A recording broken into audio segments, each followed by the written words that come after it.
Hello everyone. आज इस chapter में हम क्लास 8 की शुरू कर रहे हैं, लेकिन मैं चैप्टर नंबर 2 से स्टार्ट कर रही हूँ क्योंकि मुझे 1 चैप्टर का अभी पीडीएफ नहीं मिला है। ठीक है, लेकिन मैं पूरी ही कंप्लीट करूँगी। लेकिन फर्स्ट मैं अभी 2 चैप्टर कंप्लीट करती हूँ। ठीक है, तो आज से मैं यहाँ से स्टार्ट कर रही हूँ। ओके, तो without wasting time let's begin. एक बहुत छोटा सा विलेज है तंजानिया में, जो कि अफ्रीका में है। Mamba gets up very early in the morning to fetch water.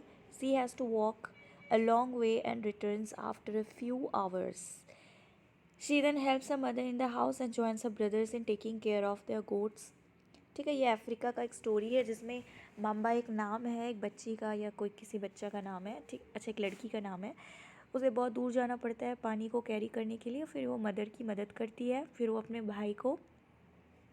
भाई के साथ चली जाती है अपने गोट्स का ध्यान रखने के लिए। उसके फैमिली जो ओन करते हैं एक पीस ऑफ रॉकी लैंड जिसमें इनका हट है, यानी कि झोपड़ी।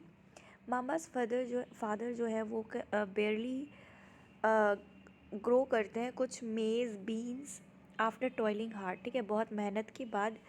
This is not enough to feed their family for the whole year. ठीक है, पूरे 1 साल तक ये फैमिली को फीड नहीं कर पाते हैं, इनफ नहीं रहता है।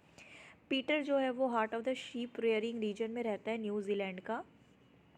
उसके जो फैमिली है वूल प्रोसेसिंग फैक्ट्री में काम करते हैं। हर बार क्या होता है कि वो वापस आ जाता है स्कूल से। पीटर अपने अंकल को देखता है कि कैसे वो शिप का ध्यान रखते हैं। शिप जो है यार्ड में सिचुएटेड है, wide grassy plain with his hills in the far distance. It is managed in a scientific way using the latest technology. ठीक है, टेक्नोलॉजी साइंस यूज़ हो रहा है। पीटर का फैमिली जो है वो वेजिटेबल्स ग्रो करते हैं, ऑर्गेनिक फार्मिंग जिसमें कोई भी केमिकल यूज़ नहीं होता है। अब आप कंपेयर करो, माम्बा एंड पीटर जो हैं 2 डिफरेंट स्टेट्स में रह रहे हैं। ठीक है, वर्ल्ड में, सॉरी स्टेट्स नहीं, कंट्री, दोनों अलग कंट्री में स्टे कर रहे हैं और इनकी लाइफ जो है बिल्कुल ही डिफरेंट है। और ये जो डिफरेंस है क्योंकि इनकी जो क्वालिटी ऑफ लैंड है, सॉइल है, वाटर है, नेचुरल वेजिटेशन, एनिमल्स और जो टेक्नोलॉजी जो यूज़ कर रहे हैं और जो रिसोर्स इनके पास अभी मौजूद है, तो ये रीज़न है कि एक दूसरे से ये दोनों बहुत अलग हैं। ठीक है, तो हमने ये एग्जाम्पल में हमने ये दोनों को कंपेयर करके हमने कम्प्लीटली समझ लिया कि कितनी डाइवर्स होती है हमारा अर्थ में। आपको कितनी डाइवर्सिटी देखने को मिल जाएगा। अब यहाँ पे do you no 90% of the world population occupies only 30% land area. ये तो आपको पता है, वर्ल्ड पॉपुलेशन जिसमें 30% जो है हम लैंड एरिया को ऑक्यूपाई करते हैं, जितना 70% जो है वो लैंड आइदर या तो बहुत कम पॉपुलेटेड है या फिर पॉपुलेटेड ही नहीं है, वहाँ पे कोई पहुँचा ही नहीं, कोई रहता ही नहीं है। ओके, तो अब हम लैंड में आ जाते हैं। लैंड जो होती है ये बहुत इम्पॉर्टेंट एक नेचुरल रिसोर्स है जो कवर करती है 30% पूरे एरिया को, अर्थ की सरफेस। और जितने पूरे पार्ट्स हैं ना, स्मॉल परसेंटेज जो होती है वो हैबिटेबल नहीं होती है। ठीक है, तो इसकी जो अनइवन डिस्ट्रीब्यूशन ऑफ पॉपुलेशन है हर अलग अलग पार्ट ऑफ द वर्ल्ड में, mainly due to the varied characteristics of land and climate. ठीक है, क्यों है? क्योंकि यहाँ पर अनइवन डिस्ट्रीब्यूशन जो है पॉपुलेशन की, कहीं आपको बहुत ज़्यादा पॉपुलेशन दिख जाएगी, कहीं आपको बहुत थोड़ी दिखेगी, स्पार्स दिखेगी, कहीं पे बहुत ज़्यादा ओवर क्राउडेड दिखेगा, जैसे दिल्ली में आपको बहुत ज़्यादा दिखेगा। ठीक है, तो यहाँ पे लैंड और क्लाइमेट फैक्टर दोनों डिपेंड करता है। यहाँ की जो रगड टोपोग्राफी है, स्टीप स्लोप्स हैं, स्लोप्स मतलब बहुत ज़्यादा स्टीप स्लोप्स दिखेंगे आपको, है ना, तो ये सब मैटर करता है। Lying low lying area susceptible to water of Indus water logging. ठीक है, लो लैंड एरिया होगी तो वाटर उसमें भर जाएगी, डेजर्ट एरियाज़ है तो पानी ज़्यादा नहीं रहेगी, थिक फॉरेस्टेड एरियाज़ है, नॉर्मली स्पार्सली पॉपुलेटेड और इनहेबिटेड एरिया होती है। प्लेन्स एंड रिवर्स वैली जो होती है वो काफ़ी सूटेबल लैंड होती है एग्रीकल्चर करने के लिए और हमारे सेटलमेंट के लिए। इसलिए क्या होता है, ये densely populated areas of the world होते हैं। अब हम यहाँ पे लैंड यूज़ देखते हैं। लैंड जो होती है ना, इसको हम यूज़ करते हैं डिफरेंट पर्पज़ के लिए, जैसे कि एग्रीकल्चर हो गया, फॉरेस्ट्री हो गई, माइनिंग हो गई, बिल्डिंग हो गई, हाउसेज़.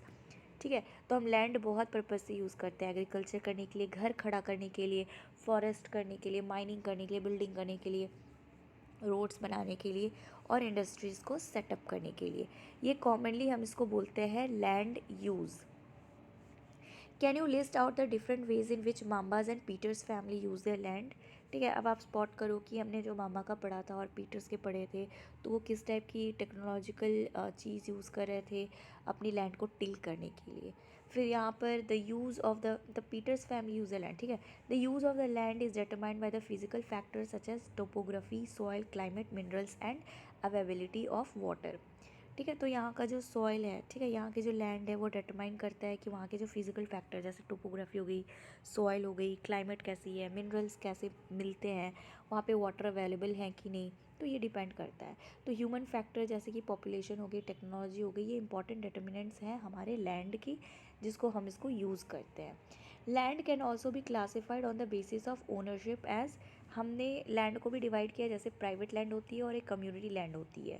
ठीक है, कम्युनिटी से शेयर करते हैं, और एक प्राइवेट लैंड होती है जो हर इंडिविजुअल अपने वो प्राइवेटली उसको ओन करते हैं। तो प्राइवेटली लैंड जो होती है वो इंडिविजुअल ओन करते हैं, where as a community land जो है वो community as a for common purpose के लिए यूज़ करती है, जैसे कि फॉडर हो गए, फ्रूट्स हो गए, नट्स, मेडिसिनल हर्ब्स हो गए। कम्युनिटी लैंड्स को हम कॉमन प्रॉपर्टी रिसोर्स भी बोलते हैं क्योंकि बहुत लोग उसमें कुछ ग्रुप्स यूज़ करते हैं उस प्रॉपर्टी को।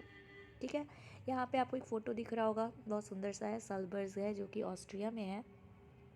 आप यहाँ पे देख सकते हो कितने वेज हैं कि लैंड जो है उसको यूज़ की जाती है फ्रॉम द एवर पिक्चर। ठीक है, अब ये लैंड हो गया।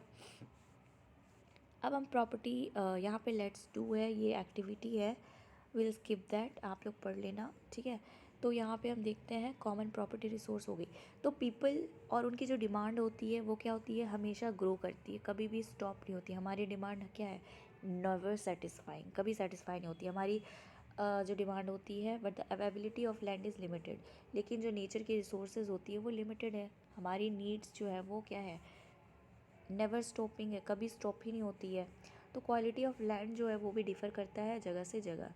ठीक है, पीपल स्टार्ट करे हैं इंक्रोच करना कॉमन लैंड्स को ताकि वो अपना commercial areas, housing complexes, urban areas expand करें, एग्रीकल्चर लैंड, रूरल एरियाज़।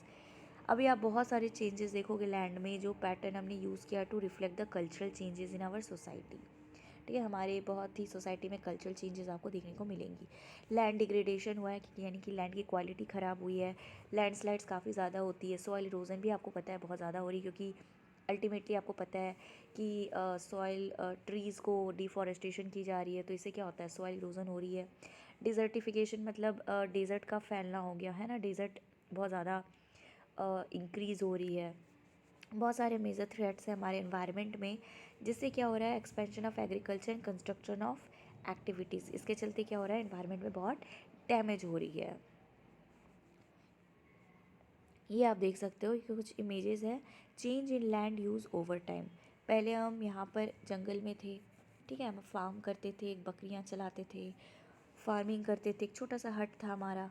फिर धीरे धीरे डेवलपमेंट हुआ, ट्रैक्टर यूज़ किया हमने, फिर उसके बाद फिर हमने ऐसा घर बनाने लगा, ऐसा घर बनाने लगे हमने इस टाइप की सीमेंट एंड ब्रिक्स का। फिर थोड़ी देर के बाद फिर हमने इसको मॉडर्नाइजेशन कर दिया, यानी कि गाड़ी ले आए हमने, स्ट्रीट लाइट्स ले आए हमने, घर को और इम्प्रूव कर दिया, 3 स्टोरीड बिल्डिंग कर दिया। ठीक है, बहुत बड़े, और ज़्यादा पॉपुलेशन बढ़ गई, बस चल रही है ना, लेन्स बन गए हैं। अब यहाँ देखो ये एडवांस्ड है, अब यहाँ पे स्ट्रीट लाइट्स आ गए हैं, आप देख रहे हो यहाँ पे सिर्फ एक था, अब यहाँ पे बहुत सारे स्ट्रीट लाइट्स आ गए हैं, यहाँ पे आप बिल्डिंग्स और ज़्यादा देख लोगे, है ना, यहाँ पे बिल्डिंग्स और ज़्यादा मॉडर्न हो गए हैं, और ज़्यादा कार आ गई हैं, झूले आ गए हैं, पार्क हो गई है। तो अभी ये सीन कुछ ऐसा है अभी। तो कंजर्वेशन ऑफ लैंड रिसोर्स, हमने कैसे लैंड को अब बचानी है, क्योंकि लैंड रिसोर्स जो है वो लिमिटेड है, as we already studied about that, और हमारी नीड्स जो है वो कंटिन्यूइंगली ग्रो कर रही है। तो हम कैसे कंजर्वेशन करेंगे, पॉपुलेशन ग्रो हो रही है, सबकी डिमांड जो है बढ़ रही है। ठीक है, हर अगर पॉपुलेशन बढ़ेगी तो ओबियसली डिमांड भी बढ़ेगी। जैसे क्या होता है, लार्ज स्केल डिस्ट्रक्शन करते हैं, हमने फॉरेस्ट कवर का बहुत डिस्ट्रक्शन किया है, अरेबल लैंड, ठीक है, फॉरेस्ट काटा, लैंड को क्या किया, वहाँ पे स्टबल बर्निंग करा हमने, स्लैश एंड बर्निंग, जो आपको मैंने बताया था। ठीक है, तो इससे क्या हुआ, created a fear of losing the natural resources. तो यहाँ पे हमने लैंड में पूरी फॉरेस्ट को ख़त्म कर दिया, फिर उसको फर्टाइल बनाया। देयरफॉर यहाँ पे प्रेजेंट रेट ऑफ डिग्रेडेशन जो लैंड की है उसको हमें देखना पड़ेगा। ठीक है, हमने बार बार फर्टाइल किया, हमने यूज़ किया फर्टिलिटी सॉइल को बार बार यूज़ किया, तो सॉइल की भी फर्टिलिटी क्या हो जाती है, ख़राब हो जाती है, तो बैरन हो जाता है लैंड। एफॉरेस्टेशन मतलब हमें पेड़ लगानी चाहिए। लैंड रिक्लेमेशन, ठीक है, लैंड रिक्लेमेशन करनी चाहिए। सो एफॉरेस्टेशन मतलब होता है पेड़ लगाना, ठीक है। लैंड रिक्लेमेशन मतलब होता है जब आप सी में लैंड बनाते हो, ठीक है। जैसे दुबई में बहुत सारे आप देखे होंगे कि बहुत आर्टिफिशियल लैंड्स बनाई गई है सी के ऊपर, ठीक है। तो ये regulated use of chemical pesticide use करना, fertilisers to check on over grazing और some of the common method use to conserve land resources. तो हम यहाँ पर क्या करेंगे, केमिकल पेस्टिसाइड्स और फर्टिलाइज़र्स को चेक करेंगे, ठीक है। ज़्यादा यूज़ नहीं करेंगे ये सब, क्योंकि इससे अल्टीमेटली सॉइल भी डिटोरिएट होती है, उसकी क्वालिटी डिटोरिएशन होती है। और यहाँ पे हम चेक करेंगे कि ओवर ग्रेजिंग जो है, जैसे एनिमल्स यहाँ पे बहुत ज़्यादा ग्रेजिंग कर लेते हैं तो उनकी रूट्स तक भी वो क्या हो जाती है, डिमिनिश हो जाती है, ख़त्म हो जाती है परमानेंटली, वहाँ से क्या हो जाती है, ग्रास ख़त्म हो जाती है। तो ओवर ग्रेजिंग भी नहीं करानी है, उनको टाइम देना है ग्रास को, ताकि वो आराम से फिर धीरे धीरे बढ़ सके ग्रेजुअली, ठीक है। लेकिन ओवर ग्रेजिंग करने से वो क्या वहाँ से परमानेंटली हट जाती है। अब हम सॉइल देखते हैं। सॉइल आपको पता है कि एक थिक ग्रेनी सब्सटेंस होती है जो कि अर्थ के क्रस्ट में आपको दिखता है, ठीक है। इसको हम सॉइल बोलते हैं और ये क्लोजली लिंक्ड है हमारे लैंड से, क्योंकि लैंड में ही आपको सॉइल दिखती है। लैंड फॉर्म्स डिटरमाइन करता है कि किस टाइप का सॉइल है वहाँ पर। सॉइल जो होता है वो ऑर्गेनिक मैटर से बनी रहती है, ठीक है, आपको ये याद रखना है। इसमें मिनरल्स होते हैं और विदर्ड रॉक्स होते हैं जो कि फाउंड होती है अर्थ में। तो आपको ये याद रखना है कि soil is made up of organic matters. इसमें मिनरल्स होते हैं, विदर्ड रॉक्स होते हैं जो कि अर्थ में हमें मिलती है। This happens through the process of withering. जब भी विदरिंग होती है ना, तोड़ फोड़ का जो काम होता है, जो एयर करते हैं, वाटर करती है, और कौन करती है, और विंड, विंड तो हो गया, विंड, H2O और आइस, ठीक है। ये 3 एजेंट होते हैं जो विदरिंग वाला काम करते हैं। तो ये जब विदरिंग हो जाता है ना, रॉक्स टूट जाती है, तो वो टूट जैसे सेडिमेंट्स बन जाते हैं, जो हमने सेडिमेंट्री रॉक्स पढ़ी थी, तो वो क्या हो जाता है, अल्टीमेटली सॉइल भी बन जाती है, जिससे ये क्या होता है, the right mix of minerals and organic matter makes the soil fertile. अगर यहाँ पे मिक्सचर जो है मिनरल्स अच्छे से मिल जाए और राइट मिक्स ऑफ मिनरल्स, ठीक है, मिनरल्स मिल जाएगी और उसमें कुछ ऑर्गेनिक मैटर्स मिल जाएंगे, तो सॉइल क्या हो जाता है, बहुत फर्टाइल हो जाती है। वहाँ पे आप कुछ भी उसकी उसमें कल्टीवेशन कर सकते हो। अब यहाँ पे आप लैंडस्लाइड्स देख सकते हो। लैंडस्लाइड्स एक नेचुरल कैलामिटीज़ है जो यूजुअली इसकी अक्रेंस आपको माउंटेनियस रीजन में ही दिखेगा, ठीक है। तो लैंडस्लाइड जो होती है वो सिंपली डिफाइन करोगे as a mass movement of rock, ठीक है। बहुत बड़ी बड़ी रॉक्स जो होती है उसकी मूवमेंट्स हो गई, डेब्रिस ऑफ अर्थ, ठीक है, डाउन ऑफ स्लोप से जब स्लाइडिंग हो जाती है, तो इसको हम बोलते हैं लैंडस्लाइड्स। कभी भी अर्थक्वेक्स आ जाए ना तो लैंडस्लाइड्स हो सकती है, चांसेस एंड पॉसिबिलिटीज़ होती है। Floods, volcanoes, this are the natural calamities, ठीक है, नेचुरल डिज़ास्टर होती है ये। और इसके प्रोलॉन्ग स्पेल और एक होती है, जैसे बहुत टाइम तक बारिश होने लग रही है, हैवी लैंडस्लाइड हो रही है, ब्लॉक कर देता है ये फ्लो ऑफ रिवर कुछ टाइम के लिए।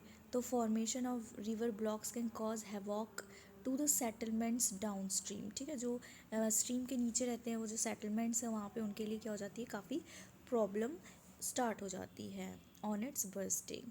हिली टेरेन लैंडस्लाइड जो होती है वो एक major and widely spread natural disaster है जो कि ऑफन हमारे लाइफ में हमें बहुत परेशान करती है। प्रॉपर्टी और हमारी जो पोजीशन होती है वो एक मेजर कंसर्न होता है, ठीक है, प्रॉपर्टी बहुत डिस्ट्रॉय हो जाती है।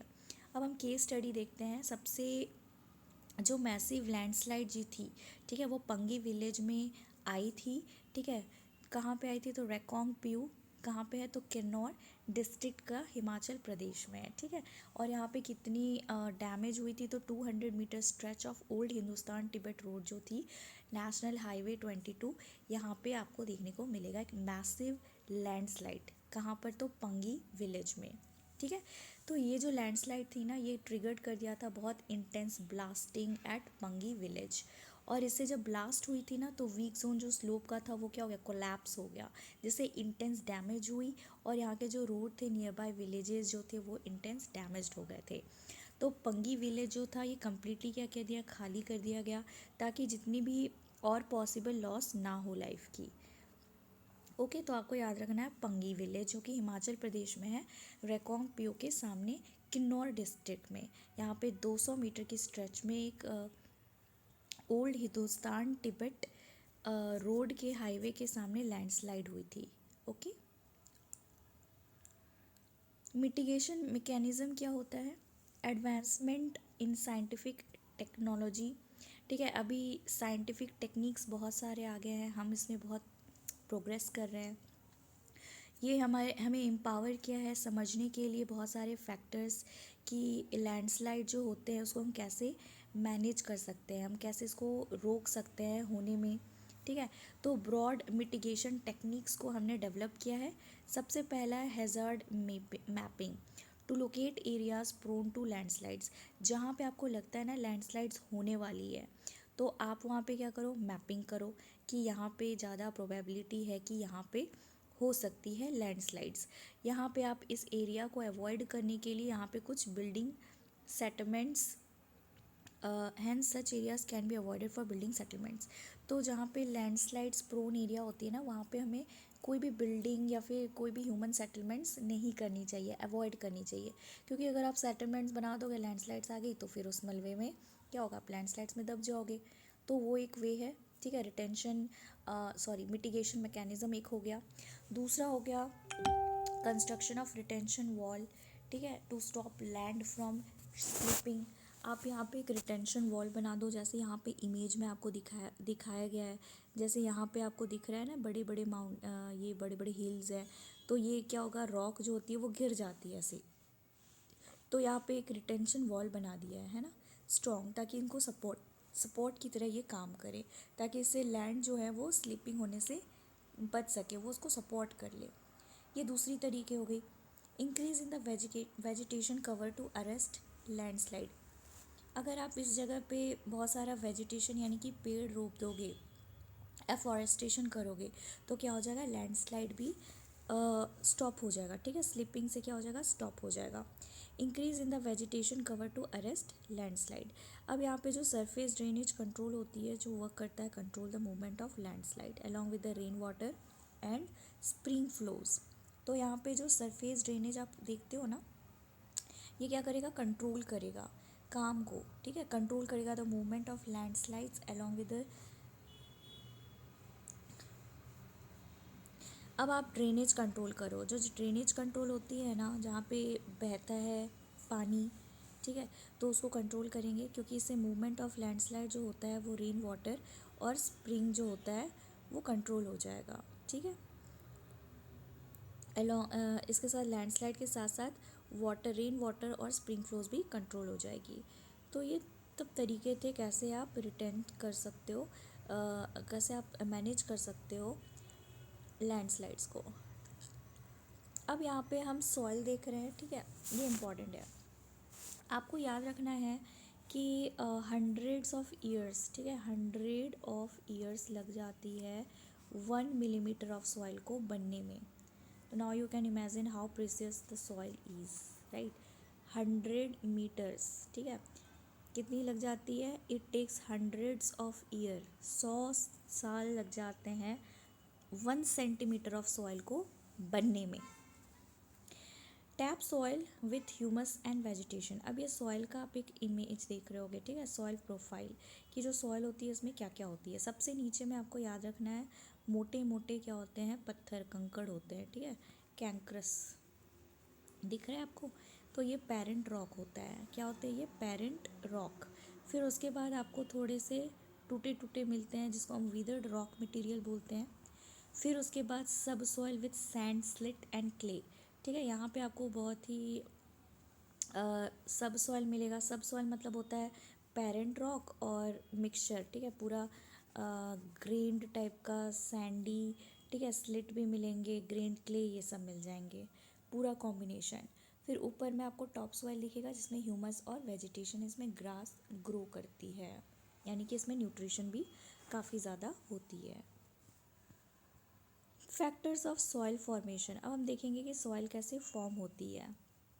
तो मेजर फैक्टर्स है सॉइल फॉर्मेशन का, nature of the parent rock, ठीक है, जो रॉक होती है ना उसका कैसा नेचर है, पेरेंट रॉक का, जो ये है ना पेरेंट रॉक ये वाली, इसमें क्या चीज़ है, और ये जो चीज़ होगी ना वही क्या करेगा, फॉर्म करेगा कि वो सॉइल किस टाइप का है, उसकी क्या क्वालिटीज़ है, उसमें क्या मिनरल्स होंगे, वेदर उसमें न्यूट्रिशन है कि नहीं, वो चीज़ वो डिटरमाइन करेगा। पेरेंट रॉक हो गई, ठीक है, नेचर, मेजर फैक्टर्स हो गई सॉइल फॉर्मेशन का, नेचर और parent rock and climatic factors होती है। Other factors are the topography, ठीक है, टोपोग्राफी वहाँ का कैसा है, the role of organic material, वहाँ की जिस सॉइल है उसका ऑर्गेनिक मटेरियल कैसा है, कितने टाइम लगे उसको कंपोजिशन को सॉइल फॉर्मेशन होने में, ठीक है, for the composition of soil formation, ये सब जगह जगह पे बहुत डिफ़र करता है, अलग अलग है। तो आई होप आपको समझ में आ गया होगा, ठीक है। तो सॉइल फॉर्मेशन के लिए पेरेंट रॉक का टाइप क्या है, नेचर कैसा है, वहाँ की क्लाइमेट कैसी है, और दूसरे फैक्टर्स हो गए कि वहाँ की टोपोग्राफी कैसी है, और उसमें कौन सी ऑर्गेनिक मटेरियल्स मिल रही है, ठीक है, उसमें रोल ऑफ ऑर्गेनिक मटेरियल्स है, यानी कि मान लो वहाँ पे कोई वो मर गया होगा, कोई जानवर, ठीक है, तो जानवर मर गया होगा तो वो एब्जर्व कर लिया होगा, सॉइल बन गया होगा तो उसमें न्यूट्रिशन वगैरह सब सॉइल को मिल गई होगी, कितनी टाइम लगी उसे कंपोजिशन को सॉइल फॉर्मेशन होने में, क्योंकि अगर जितना ज़्यादा टाइम मिलेगा वो उतना ज़्यादा न्यूट्रिशियस हो जाएगा। All this differ from place to place, ठीक है, ऐसा नहीं है कि टाइम जितना ज़्यादा लगेगा वो न्यूट्रिशन ज़्यादा होगा, वो तो आपका ऑर्गेनिक कंपोनेंट्स पर डिपेंड करता है वो कितना फर्टाइल होगा, ठीक है। तो पेरेंट रॉक जो होता है वो डिटरमाइन करेगा कलर, ठीक है, कलर डिटरमाइन करेगा टेक्सचर, कि इसका टेक्सचर कितना है, केमिकल प्रॉपर्टीज़ कि इसमें कौन कौन से केमिकल्स हैं, मिनरल कंटेंट, परमेबिलिटी, ठीक है, कितना वो कॉन्टेक्ट को अंदर अपने अंदर एब्जर्व कर रहा है, ठीक है, कितना परमेबल वो करता है कि उसमें बहुत सारे एब्जर्व हो सकते हैं। दूसरा है क्लाइमेट, टेम्परेचर, रेनफॉल की कितनी इन्फ्लुएंस हुई है, कितना वो वीदरिंग हुआ है, उसमें कितना ह्यूमस फॉर्मेशन हुई है। रिलीफ डिपेंड करता है कौन से कितने एटीट्यूड में, स्लोप में है, ये डिटरमाइन करेगा accumulation of soil. Affect the rate of for humus formation, ठीक है, फ्लोरा फाउना का भी इम्पैक्ट होता है सॉइल में कि वो कितने अफेक्ट हुए हैं रेट ऑफ ह्यूमस फॉर्मेशन में, कितना टाइम लगा है, ठीक है, determine the thickness of soil profile. तो ये सब फैक्टर्स है जो डिटरमाइन करता है एक सॉइल की क्वालिटी में। Degradation of soil and conservation measures, आपको पता है कि सॉइल जो है इतनी टाइम लगती है, आपको बताया ना मैंने कि 100 ईयर्स लग जाते हैं 1 सेंटीमीटर ऑफ सॉइल को फॉर्म होने में, तो हमें तो ओब्वियसली इसको रेस्पेक्ट करनी चाहिए, है ना, बिल्कुल, अब हमें जुडिशियसली यूज़ करनी चाहिए। तो डिग्रेडेशन जो सॉइल है जो उसकी क्वालिटी क्या हो रही है, ख़राब हो रही है, हमें क्या करना है, कंजर्व करना है, कुछ मेजर्स ऐसे अडॉप्ट करनी है जिससे हम इसे कंजर्वेशन कर सकें। तो सॉइल इरोजन और उसका डिप्लीशन ये एक मेजर थ्रेट्स है सॉइल एज अ रिसोर्स, किसके लिए, बोथ ह्यूमन के लिए और नेचुरल फैक्टर्स जो होती है उससे डिग्रेडेशन हो जाती है हमारी सॉइल्स। सॉरी, देखो हम जो है ना बहुत सारे फर्टिलाइज़र्स यूज़ करते हैं, केमिकल फर्टिलाइज़र्स, पेस्टिसाइड्स, ठीक है, जिससे सॉइल का क्या होता है, डिग्रेडेशन होती है। हम डिफॉरेस्टेशन करते हैं, हमें पता है कि जो ट्रीज़ होते हैं वो क्या करते हैं, उनके रूट्स जो होते हैं वो होल्ड करके रखते हैं सॉइल पार्टिकल्स को, तो अब ट्रीज़ ही हम काट दे रहे हैं तो फिर सॉइल को होल्ड करने के लिए कोई है नहीं, इसलिए सॉइल क्या होती है, आवारा, जैसे इधर उड़ेंगे, इनको होल्ड करने के लिए कोई है ही नहीं, तो ये अगेन वेस्ट हो जाता है सॉइल। ओवर ग्रेजिंग भी हो जाएगी, ये भी फैक्टर है, over use of chemical fertiliser, pesticides बता दिया। रेन वॉश, ठीक है, बारिश तेज़ होती है तो वो भी क्या कर लेती है, सॉइल को वॉश ऑफ कर देती है। लैंडस्लाइड्स होती है, फ्लड्स होती है, these are also the agents that moves the soil from one place to another. तो ये कुछ मेथड है कि हम सॉइल कंजर्वेशन कर सकते हैं, कुछ लिस्टेड बिलो है। एक हो जाएगा मल्चिंग, ठीक है, ये एक bare ground between plants is covered with a layer of organic matters like straw, it helps to retain soil moisture. यहाँ पे आपको इमेज दिख रहा है, contour ploughing, shelter belts. Mulching का फोटो नहीं दिया है, कोई बात नहीं। देखो मल्चिंग जो होती है ना, terrace frying, intercropping, shelter belts नहीं दी हुई है, कोई बात नहीं। मल्चिंग जो होती है ना बच्चे, यहाँ पे क्या होता है कि यहाँ पे मान लो कोई ग्राउंड है और वो बिल्कुल क्या है, बेयर है, यानी कि वहाँ पे कोई ट्रीज़ नहीं है, प्लांट्स नहीं है, ठीक है।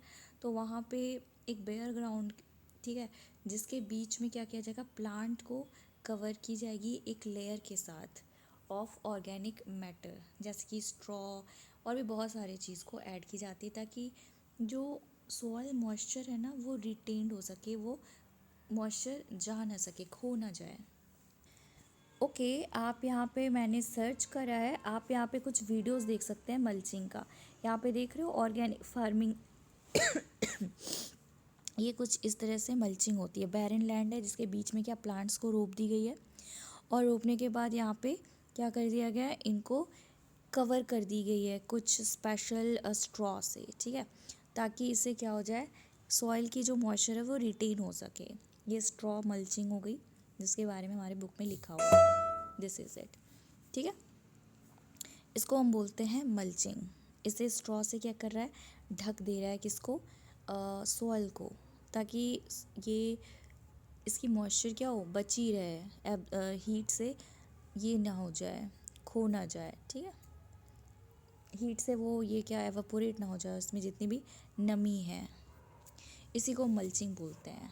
Alright, this is it, this is the best example. देख रहे हो कैसे सॉइल को बिल्कुल छुपा दी गई है स्ट्रॉ से, देखो, this is called rice straw mulching. तो इसी को मल्चिंग बोलते हैं। दूसरा हो गया कॉन्टूर बैरियर्स। स्टोन, ग्रास, जैसे नाम ही लग रहा है ना कि एक बैरियर बना दे रहे हैं, ठीक है। जैसे स्टोन्स यूज़ करते हैं बैरियर बनाने के लिए, घास यूज़ करेंगे।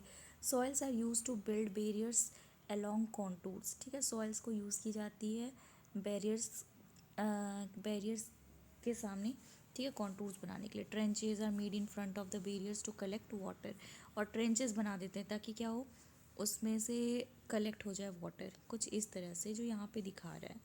Wait, let me show you more image of this contour ploughing.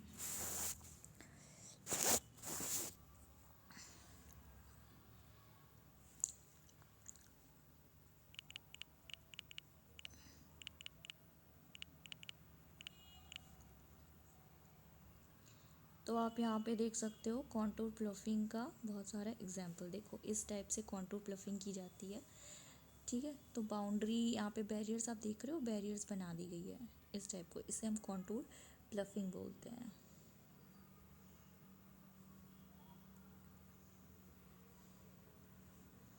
This is it, this is the best photo. तो यहाँ पे आपको याद रखना है, जो कॉन्टूर बैरियर्स होती है ना, जैसे स्टोन हो गई, ग्रास हो गई, ठीक है, मैंने ऑलरेडी आपको बता दिया कि इससे क्या होती है, हमने बैरियर्स बना दी, ठीक है।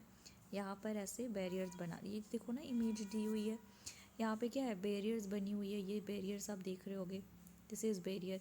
तो ये बैरियर के बीच में क्या होता है, पानी को रख दी जाती है, तो पानी क्या हो जाता है, कलेक्ट हो जाती है इस बैरियर्स में, और सूखती नहीं है। तो ये बहुत ही अच्छा अगेन होता है सॉइल के लिए, तो रिटेन मॉइस्चर रहता है।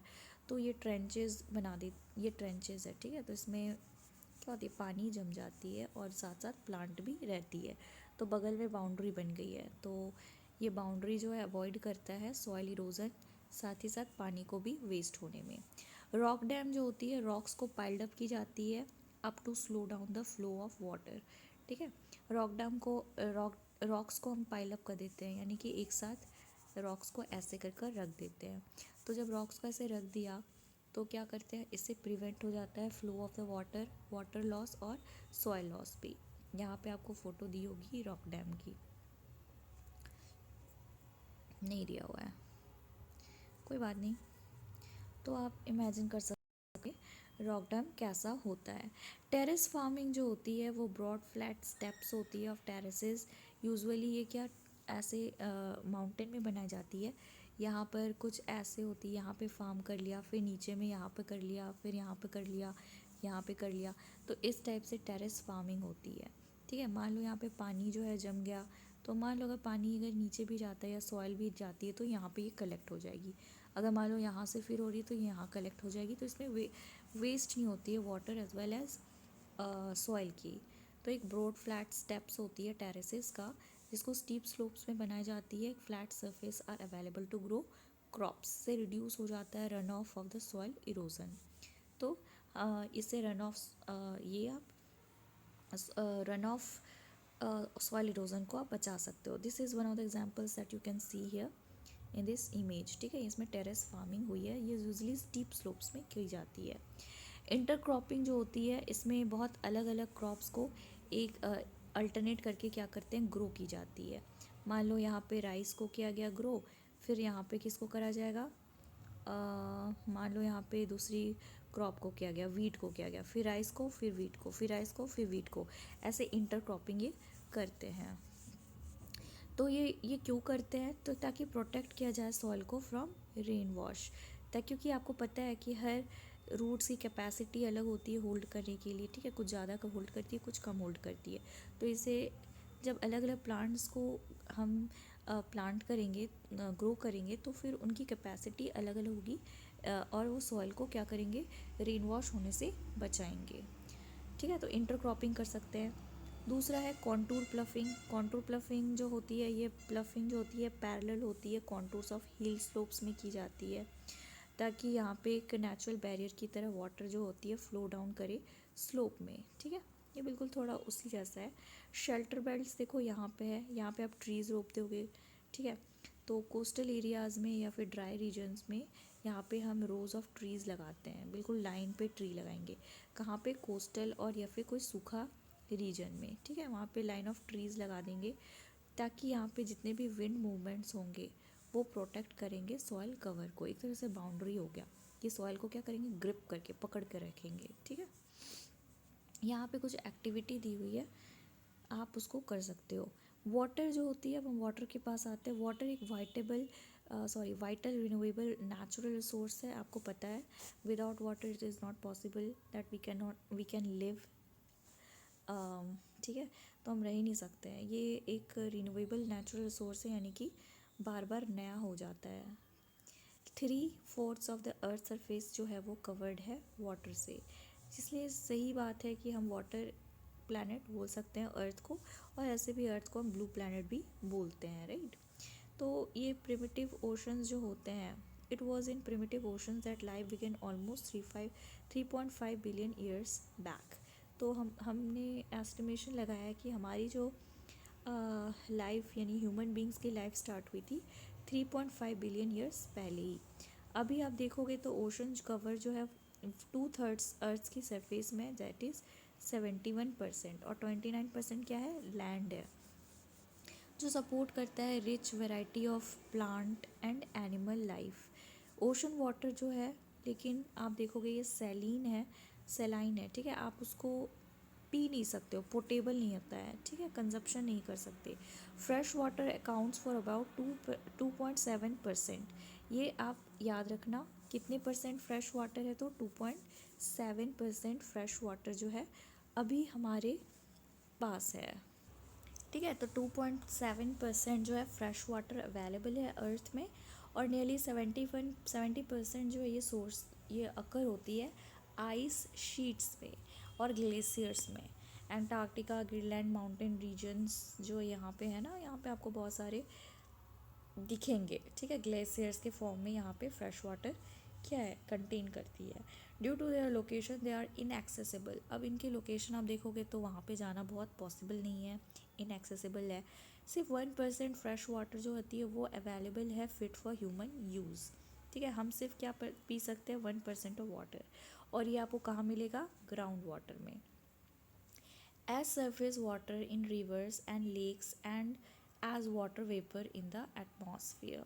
ठीक है, तो यही है, ये आपको कहाँ पे मिलेगा, फ्रेश वाटर ग्राउंड वाटर में, या फिर as surface water in the rivers के भी मिल जाएंगे, लेक्स की, और वाटर वेपर्स इन एटमॉस्फेयर। ये सब फ्रेश वाटर है जो कि हमारे लिए अवेलेबल है।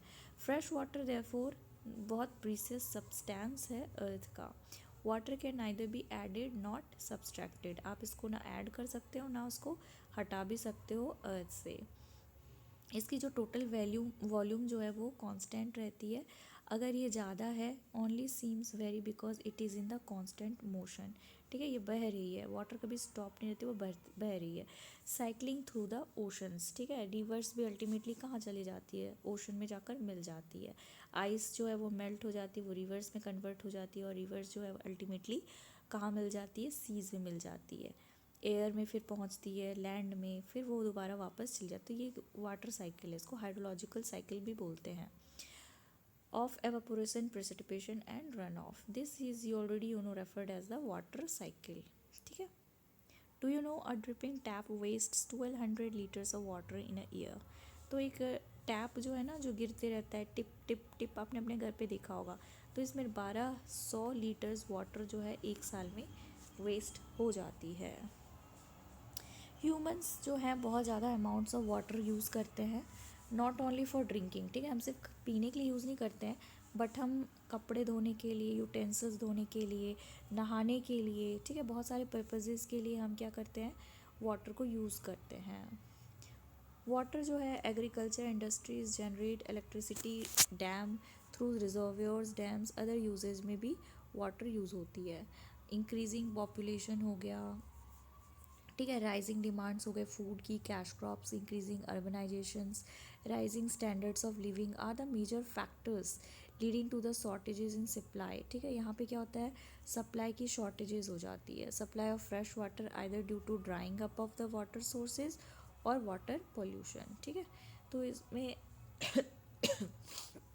वाटर शॉर्टेजेस आजकल देखने को बहुत ज़्यादा ही हमें मिल रहा है, क्योंकि हम जो है वाटर को ठीक से यूज़ नहीं कर रहे हैं सस्टेनेबली। तो अभी अर्बनाइजेशन भी बढ़ रही है, हमारी स्टैंडर्ड ऑफ लिविंग बढ़ रही है, ये मेजर फैक्टर है कि अब हमें पानी की shortage, supply of fresh water जो है वो कंपनशेट हो रही है, या तो फिर ये वाटर सूख रही है, या फिर वाटर पोल्यूशन का काम है। वैसे भी आपको पता है we dispose the industrial effluents in the river without treating it. तो यहाँ पे average urban Indian uses about 150 litres of water every day. ठीक है, एक जो एवरेज इंडियन होता है ना, वो 150 लीटर वाटर एक दिन में तो पक्का यूज़ करता ही है। ठीक है, ड्रिंकिंग में आप कितना यूज़ कर लेते हो, 3 ग्लास, ठीक है, लीटर्स पर डे पर पर्सन।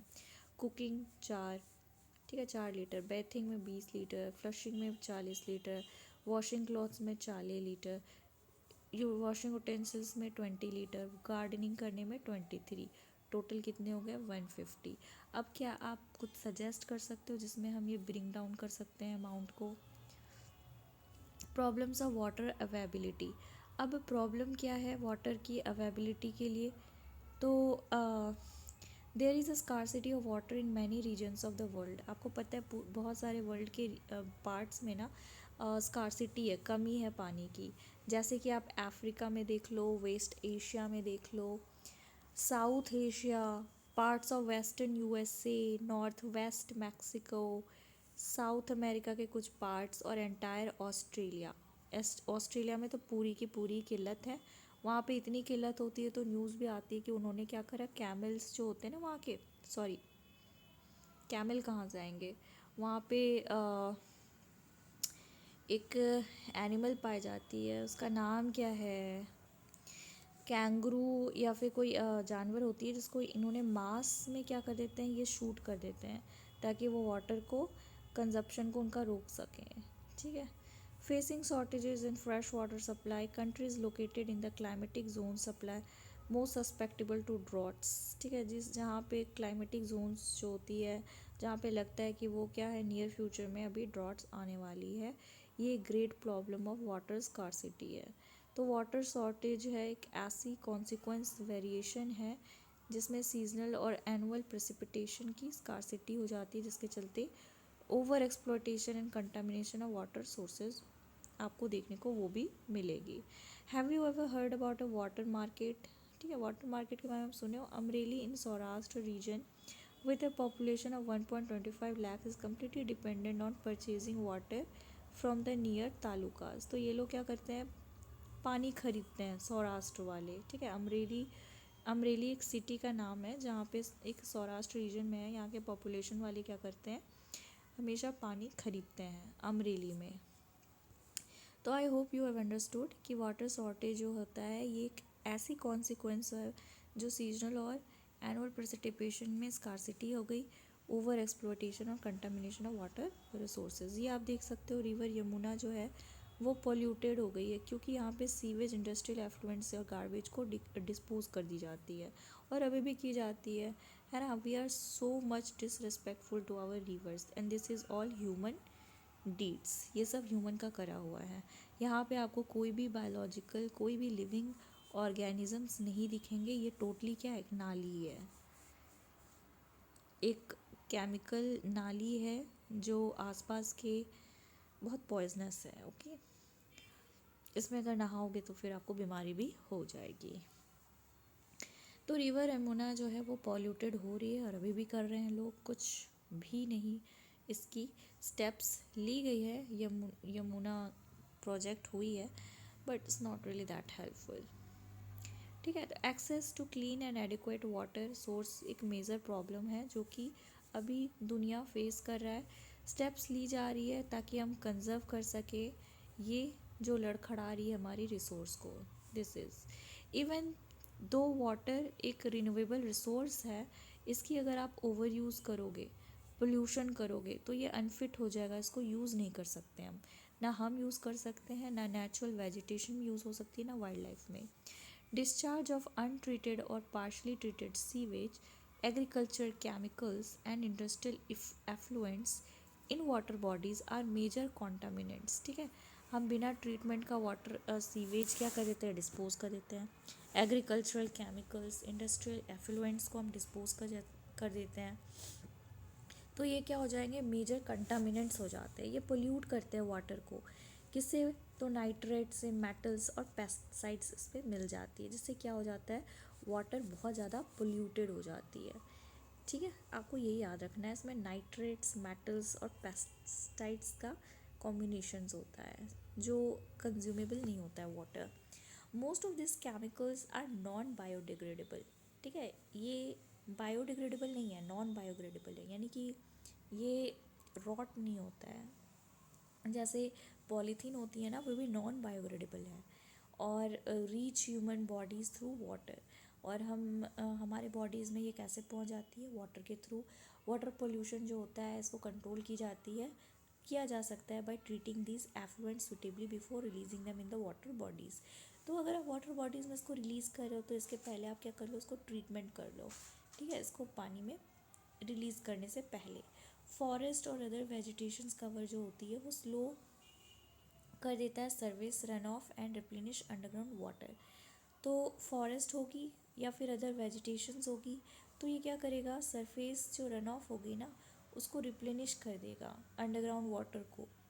तो water harvesting is another method to save surface run off. तो आप क्या करो, वाटर हार्वेस्टिंग करो।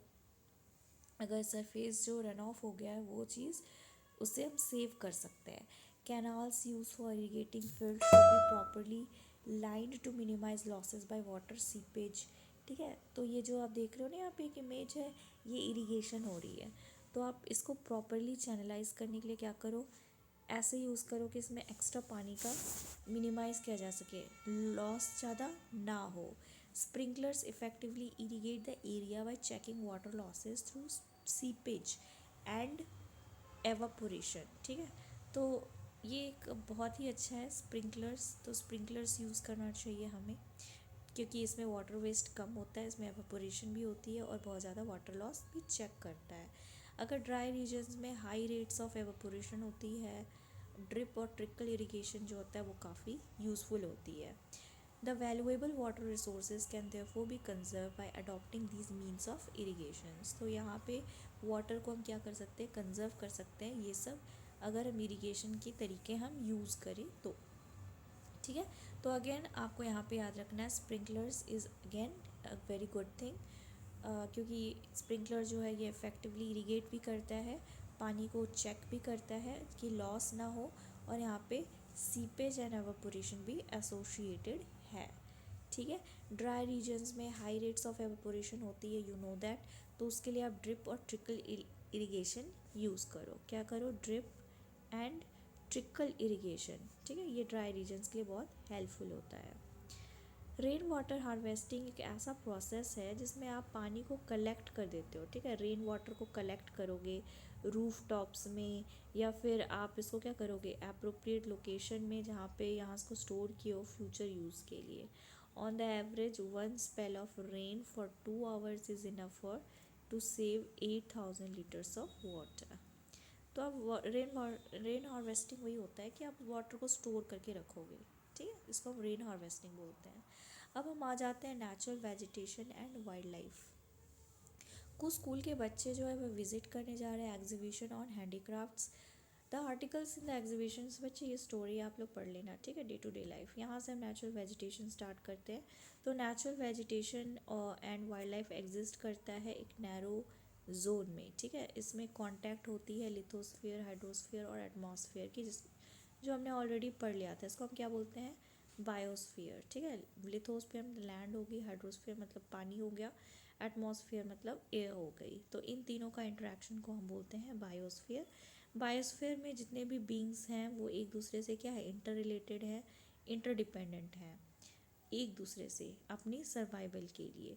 तो लाइफ सपोर्टिंग सिस्टम, इसको हम क्या बोलते हैं ecosystem. Vegetation and wild life जो होती है बहुत वैल्यूएबल रिसोर्स होती है। प्लांट्स हमें प्रोवाइड करता है timber, shelter to animals, produce oxygen and we breathe, protect soils, so essential for growing crops, acts as a shelter belt, ठीक है। ये शेल्टर बेल्ट की भी तरह काम करता है ट्रीज़। ये स्टोर करता है अंडरग्राउंड वाटर को। Fruits, nuts, latex, turpentine oil, gum, medicinal plants and also the paper and the essential for your studies, ठीक है। आपकी जो बुक बनी है वो भी कैसे ट्रीज से बनी हुई है। टर्पेंटाइन ऑयल होती है वो भी हम किससे प्लांट से लेते हैं, फ्रूट्स लेते हैं, नट्स लेते हैं। शेल्टर बेड्स से हम सॉइल इरोजन को प्रोटेक्ट कर सकते हैं, ठीक है। अंडरग्राउंड वाटर को भी क्या करता है ये स्टोर करता है trees. So these are innumerable users of plants and you can add some more. आप और भी ऐड कर सकते हो। ऑक्सीजन सप्लाई करती है, रेन ज़्यादा होती है जिस रीजन में ज़्यादा पेड़ है। वाइल्ड लाइफ इंक्लूड्स एनिमल्स होते हैं, birds, insects as well as aquatic life forms. ये प्रोवाइड करते हैं मिल्क, मीट, ठीक है, हाइड्स मतलब चमड़ा होता है, और वुड। इंसेक्ट्स जैसे बीज हो गए ये हमें हनी देती है, पॉलिनेशन में हेल्प करती है फ्लावर्स को, ठीक है। इम्पॉर्टेंट रोल प्ले करती है डिकम्पोजर्स इन द इकोसिस्टम। तो बर्ड्स जो होते हैं वो इंसेक्ट्स को खाते हैं और एक्ट करते हैं as a decomposers as well. Vulture आपको पता है due to ability of feed on dead live stocks, a scavenger can considered a vital cleanser of our environment, ठीक है। ये क्या है इन्वायरमेंट को साफ करते हैं। तो ये सब एनिमल्स बड़े हो गए छोटे हो गए ये सब पूरे पार्ट है हमारे इकोसिस्टम का, और ये क्या करते हैं मेंटेन बैलेंस कर कर रखे हैं हमारे इकोसिस्टम को। अगर ये बैलेंस अगर हिल जाए, हटा दी जाए, तो हमारा नेचर क्या हो जाएगा इम्बैलेंस हो जाएगी, जो कि ह्यूमंस जो अभी कर रहा है ना। तो आपको पता है वल्चर्स जो होती है एक हमारे इंडियन सब कॉन्टिनेंट में वो मर रहे हैं, उनकी किडनी जो है ना वो फेल हो रही है।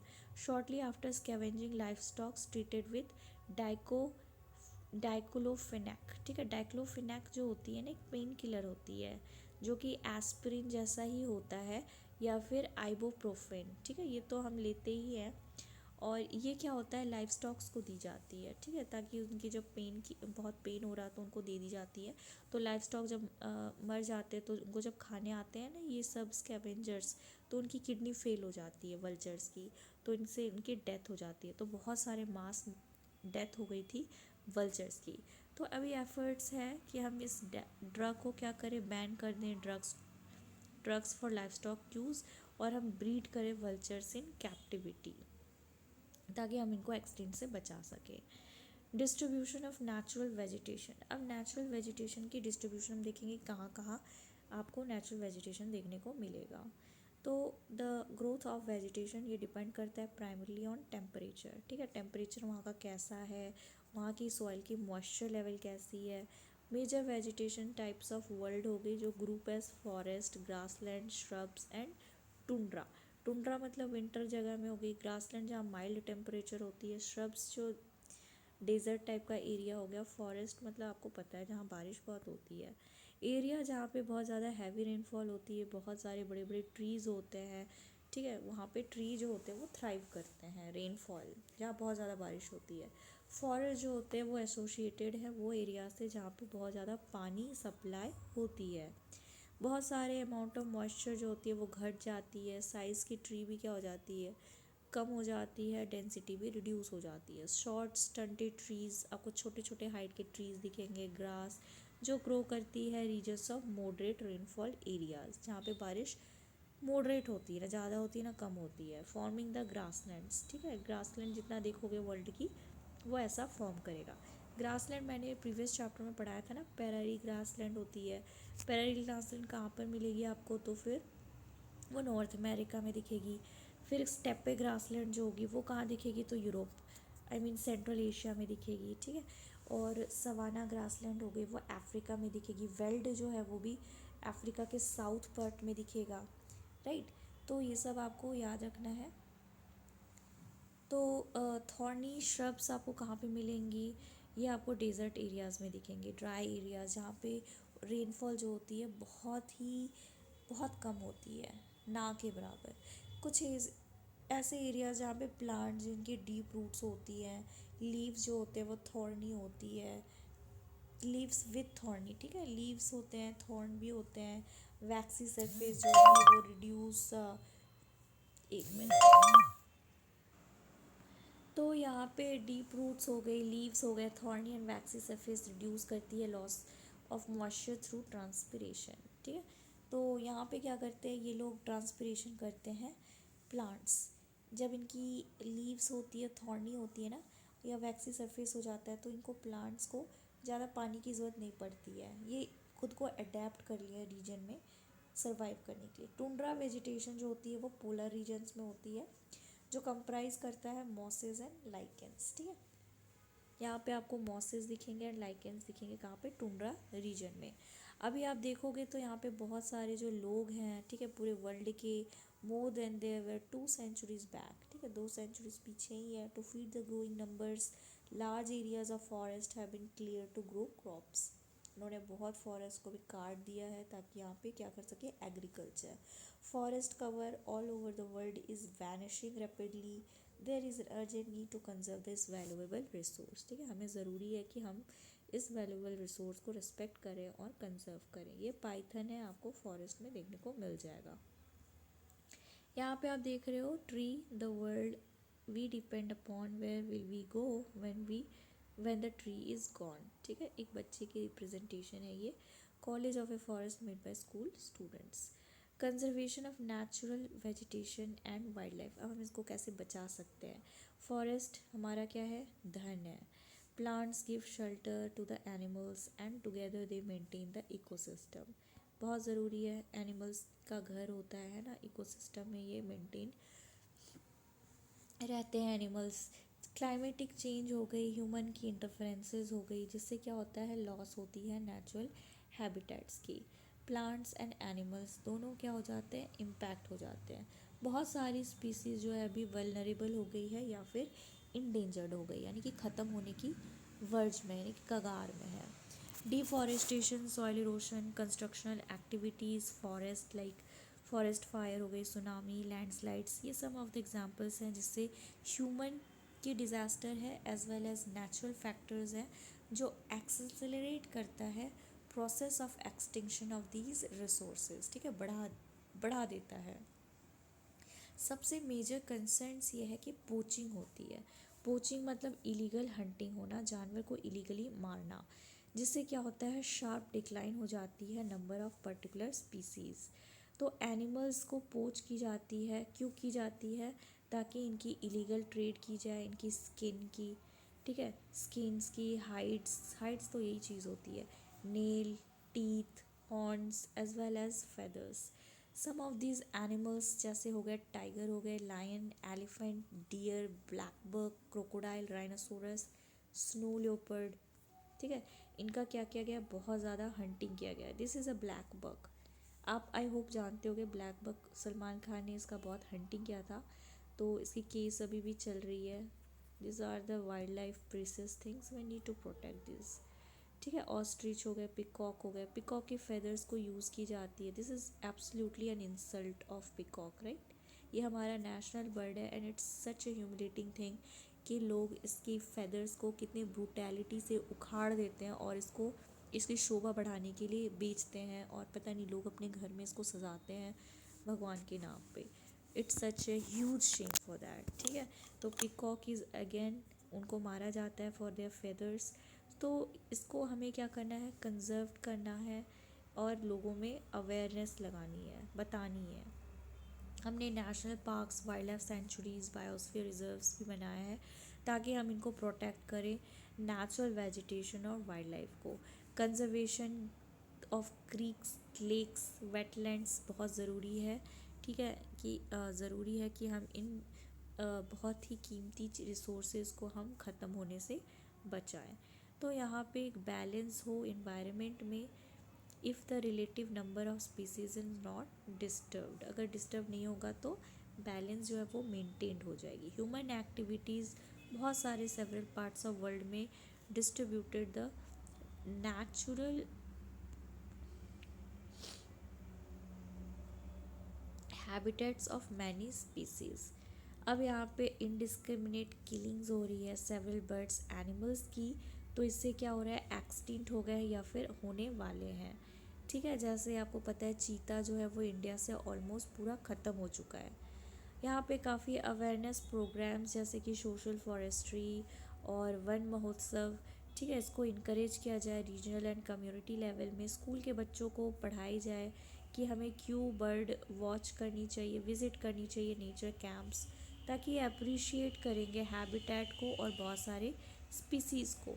बहुत सारे कंट्रीज़ ने यहाँ पे पास करी है लॉज कि हमें trade as well as bird को मारना, एनिमल्स को मारना, ठीक है। इंडिया में lion, tiger, deer, great Indian bustards and peacock को मारना गैर कानून है, यानी कि इलीगल है। इंटरनेशनल कन्वेंशन साइट्स ने एस्टेब्लिश करी है कुछ list of several species of animals and birds, जिसका ट्रेड जो है उसको प्रोहिबिट कर दी गई है। Conservation of plants animals is an ethical duty, ये क्या है, हमारी मोरल ड्यूटी है कि हम एक क्या करें, इनको हम संरक्षण प्रोवाइड करें, कंजर्वेशन करें, ठीक है, एक्सटिंक्ट होने से इनको हम बचाएं। तो यहाँ पे आपको काजीरंगा नेशनल पार्क में दिखेगा हर्ड ऑफ एलिफेंट्स, ठीक है। Kaziranga national park is in again Assam में है। यहाँ पे आपको चीतल दिख रहा होगा, यहाँ पे हर्ड है, चीतल है। बायोस्फीयर रिजर्व क्या होती है, series of protected and areas, ठीक है। यहाँ पे कुछ एरियाज़ को प्रोटेक्ट डिक्लेयर कर दिया गया है, ग्लोबल नेटवर्क है, ठीक है, पूरे वर्ल्ड से नेटवर्क है, intended to demonstrate the relationship between the conservation and development. तो यहाँ बचाने की एम होती है और डेवलपमेंट की भी एम होती है। अब आपको क्या पता है साइट्स क्या होते हैं, तो साइट्स एक convention of international trade in endangered species of wild fauna and flora, इसका पूरा फुल फॉर्म है। ये एक इंटरनेशनल एग्रीमेंट हुई है गवर्नमेंट के बीच में, इंश्योर करने के लिए कि international trade off specimens of wild animals और प्लांट्स थ्रेटन नहीं करे इनके सर्वाइवल को, यानी कि इनको एक्सटिंक्ट नहीं होने दें। roughly 5,000 species of animals and 28,000 species of plants को प्रोटेक्शन प्रोवाइड की जा रही है। Bears, dolphins, cacti, corals, orchids and aloes are some of the examples. तो फाइनली ये चैप्टर ख़त्म होता है। I hope you have enjoyed reading this. तो आप ये क्वेश्चंस को सॉल्व करो, ठीक है, और लेट अस नो आपको कैसा लगा ये चैप्टर, ठीक है। तब तक के लिए मिलते हैं नेक्स्ट वीडियो में, तब तक के लिए बाय गाइस।